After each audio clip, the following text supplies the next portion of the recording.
West Division champion, Northern Illinois Huskies, and certainly no stranger to Detroit. It's their third consecutive trip here for the Mid-American Conference Marathon MAC Championship game, and we're proud to have Dave Doeren, head coach, Jordan Lynch, quarterback, and Sean Progar, defensive end, joining us here at Ford Field. And we'll let Dave open with a comment, and we'll take questions.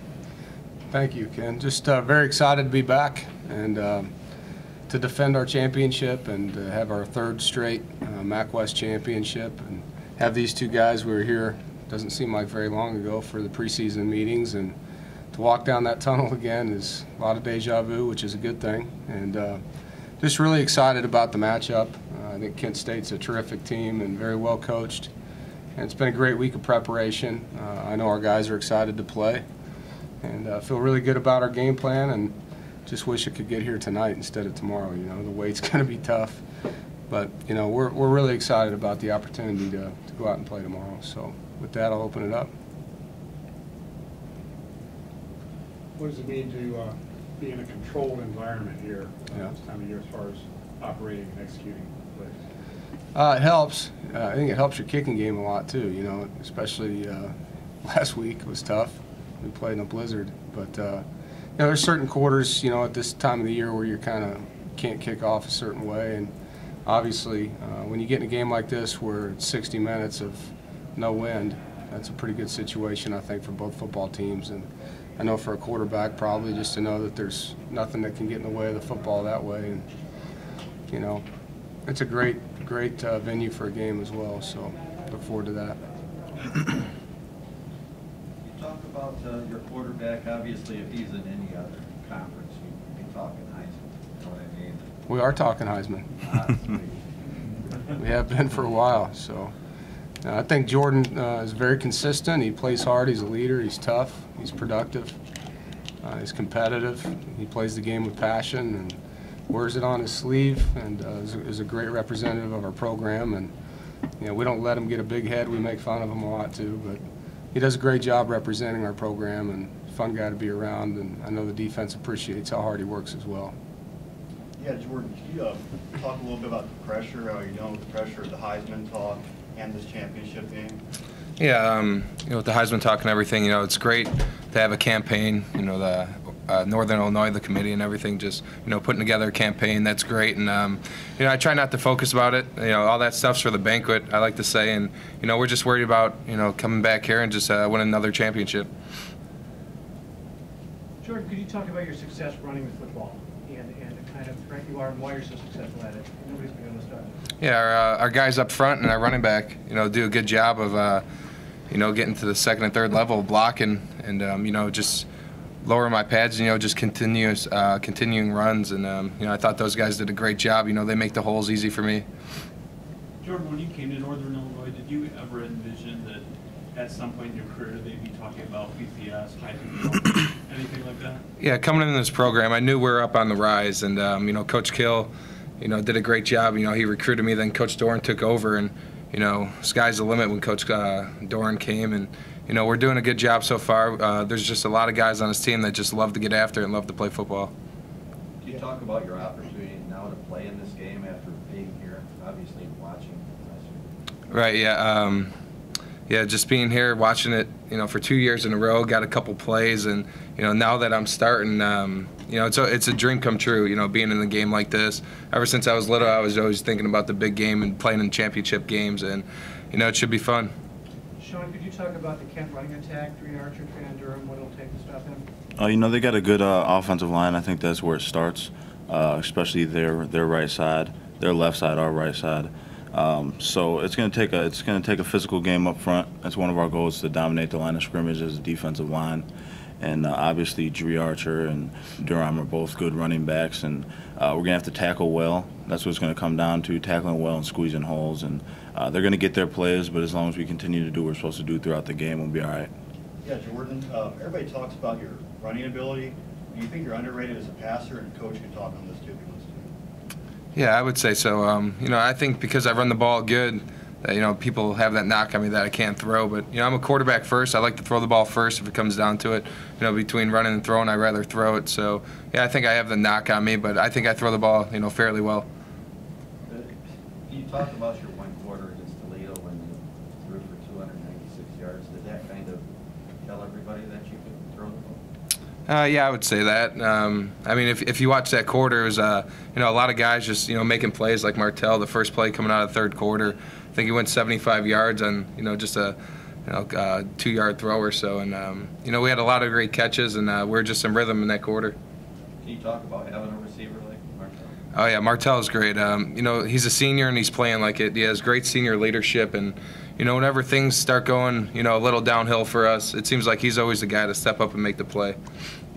Sean, can you talk about early in your 2 careers, what it was like defending him before you knew who he was going to become? We could tell Jordan was going to be a good guy as soon as he came in. Not only what he could do on the field, just his work ethic in general.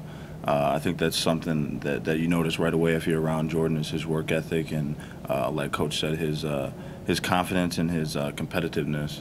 And as soon as he came in behind Chandler, he followed in his footsteps and worked behind Chandler, and they helped each other get better. And Jordan's obviously a dual threat in my mind. I don't think he's only a runner, because he passes on us in practice too. And I'm excited for his success, and I'm hoping we finish it in this game tomorrow. Coach, you guys blew really Kent State out last year. What is the difference when you look at tape between the 2 teams? Well, they're a very different team. I think since that game they've only lost twice. So, I don't know what changed, from that game on, but obviously they improved dramatically, and they were still trying to figure out who their quarterback was. Spencer actually, I think, got benched going into our game, and then he ended up playing again as the game went on. And so I think, when you're taking over a program, and I was similar at that point, you're still trying to learn who your players are early in the season and what you have and what you don't have and how your systems need to tweak. And you think you know what you have until you start playing games, And after that game, obviously, Coach Hazel and his staff did a very good job of changing things to fit their personnel, and their players obviously have improved throughout and developed. But they're playing with a lot of confidence right now. Obviously, they're on a roll, and they've apparently had a great offseason from a leadership standpoint, because they're a different football team than they were last year. Coach, could you speak to what's on the table, not only the MAC championship, and I know that's the primary thing, but the possibility of a BCS bowl game, what it would mean to the league? Sure. Your program, if either team were to go to something like an Orange Bowl. Well, it's been a great year for our league. I mean, there's 7, 8, or 9. I'm not sure the number of BCS wins in our league this year amongst the different teams, and it's a year where there was a lot of continuity in the league. There was a lot of good football teams that we had great games with, and not just on our side but the other. And we got to see Bowling Green play a few times, and I thought they were a really good team in Ball State and Toledo. And so it's a balanced league, and to end up with 2 11-1 teams at the end fighting for a BCS game, I think whoever wins the game is deserving because of the talent level and the productivity in our conference this year. But I think it means a lot. It's something we all talk about is putting our program on the map, and getting in a game like that surely would help.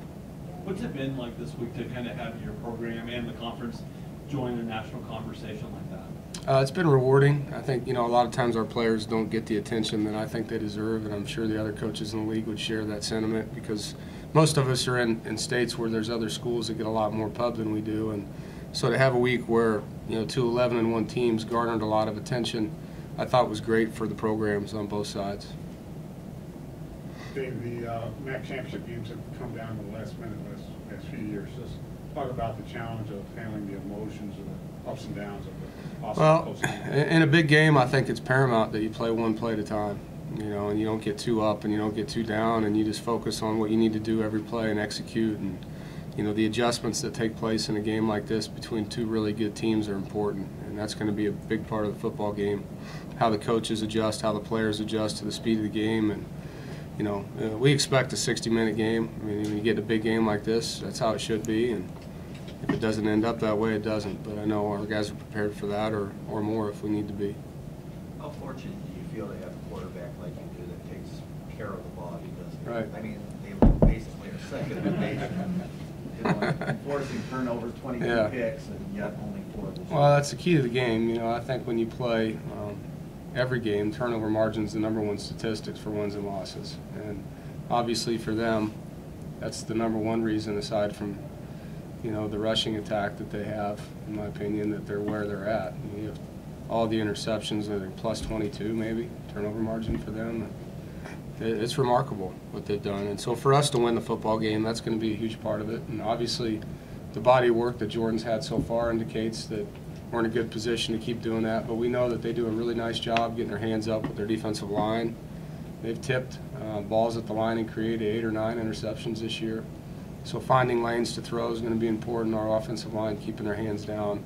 Their safeties are good ball hawks in the back end, and they have a couple linebackers that are around the ball. So we've got to be precise, and we've got to catch the ball, and we've got to protect it to do what we want to do and keep our defense in good field position. Jordan, your coach talked about, being in states where there's bigger programs and where maybe you don't get as much love. What's it like to be at that school, like in Northern Illinois, where there isn't a lot of attention like the, Illinois Northwestern guy? Right, yeah, we're just a bunch of kids at Northern that just, love to play no matter, who shows up or who's watching or who talks about us. We're always going to play our A game.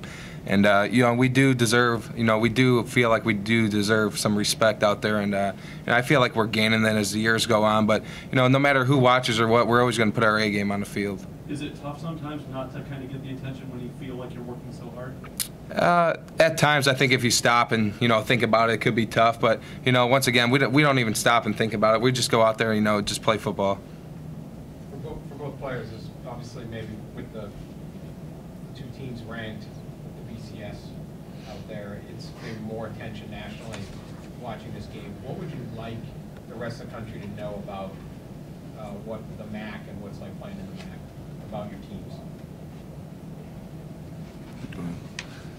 Well, our conference got ranked, the 4th best conference in, the NCAA, and the MAC's, it's not to be overlooked. Anytime we get a chance to play on national TV, and when the spotlight's on, the lights are on, and anytime we get a chance to play a BCS team, we're gonna put our A game out on the field, because at times we feel like, we can be playing at those teams, and we got overlooked coming out of high school. Yeah, Coach, of all this talk about the BCS and other local teams, how do you think the MAC compares to Big Ten? I don't know. It's I haven't been in that league for 2 years, so it's hard to say. I think we're very competitive. I'd like to play a bunch of them, and then I could answer that question, but we didn't get to do that this year, so I can't really give you a fair answer on that one.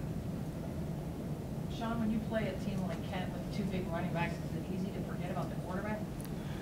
No, we're going to do what we do all year, and what we've been preaching on defense this whole year is stop the run, and then we'll worry about getting after the quarterback.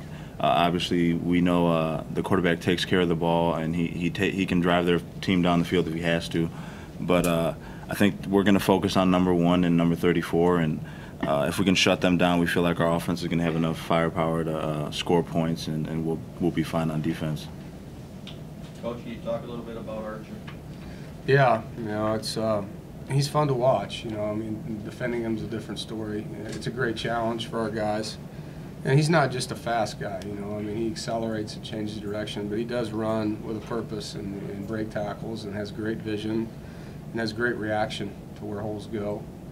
And so we've got to squeeze blocks for strict lanes and tackle well, and that's easier said than done. And our kicker's got to do a great job as well. I think where you place the football so that they don't have the ball on the 38-yard line every time they get it, or worse. But I think that's their average starting position right now. With all the sky kicks they've been getting, that hurts your defense, So he's a great football player, and I know our players on defense take pride in trying to defend a great player and stop him, and that's something we've done multiple times in the last 2 seasons, and we look forward to that challenge again. Looking forward to defending him? Oh, definitely.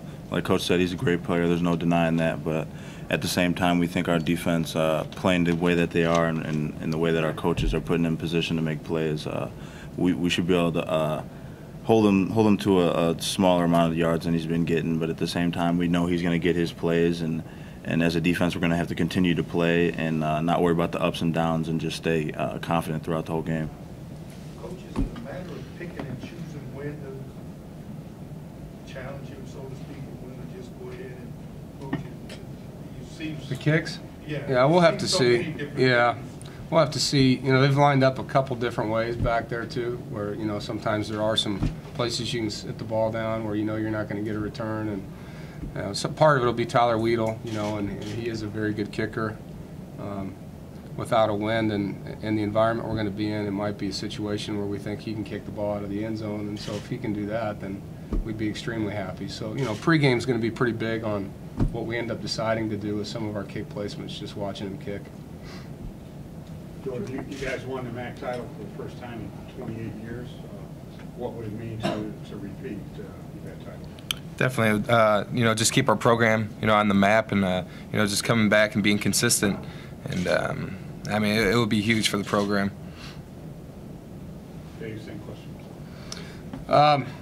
You know, I've always said that last year was last year, you know, and so our goal again this year was to be the best, and this is the measuring stick, you know, this game. And so we've put ourselves in that position, and we wanted to control our own destiny, and we've done that now for 2 straight years, and to be able to finish something that not very many people can do.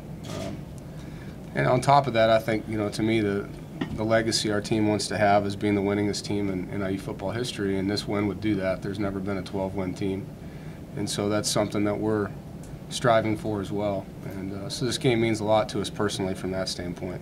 Dave, besides winning, what's the secret to putting a program like Northern's on the map? I think anytime you want to be on the map as a program, it's the consistency that you win with. You know, not the roller coaster, but more of just staying on top. You know, if you can find a way to stay at 10 or 11 wins a year, there's not many teams that do that. I know there was only 2 teams in college football that had won 11 games back-to-back, which was us and Oregon. And so if you just continue to do that, you stay in conversations over time, and that's what we want to do. We don't want to be the team that peaks and valleys, and that's harder, you know, to do than people think. I mean, it's when you consistently recruit and develop the right way and have good systems and have players that believe in the program, it helps. Can you talk a bit about your offensive line? Sure. I mean, there are so many first-year starters there, so you're just talking about that. Yeah. Obviously filling holes. I think Jordan would agree with you. I mean, one of the main reasons we're here is those guys, you know, and we lost 4 starters, and then Logan Pegram got hurt during fall camp. So we lost 5 starters on our offensive line last year. And so to have 5 new starters, and we've really had some guys in and out of that lineup just due to normal things that happen throughout the season from bumps and bruise standpoint.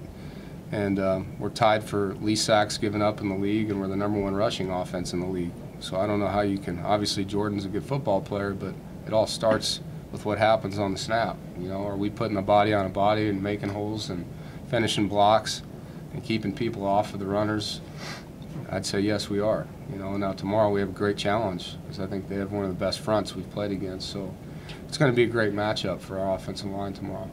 Jordan, can you talk about that, the offensive line? Yeah, like I said earlier, offensive line, you know, games are won up front, and I think those guys, you know, did a great job, and I feel like they're only getting stronger as the weeks go on. I feel like we still haven't peaked as an offense yet, and you know, the chemistry's getting there, and those guys just do a good job of, you know, getting to the second level, you know, just creating holes for me and the running backs. Further questions? Well, gentlemen, thank you for your time. We Thank you. appreciate it. They will have a walkthrough at 5 o'clock out on the field. You're welcome to come down and join us for the walkthrough as well. All right? Thank you. Thank you. Welcome.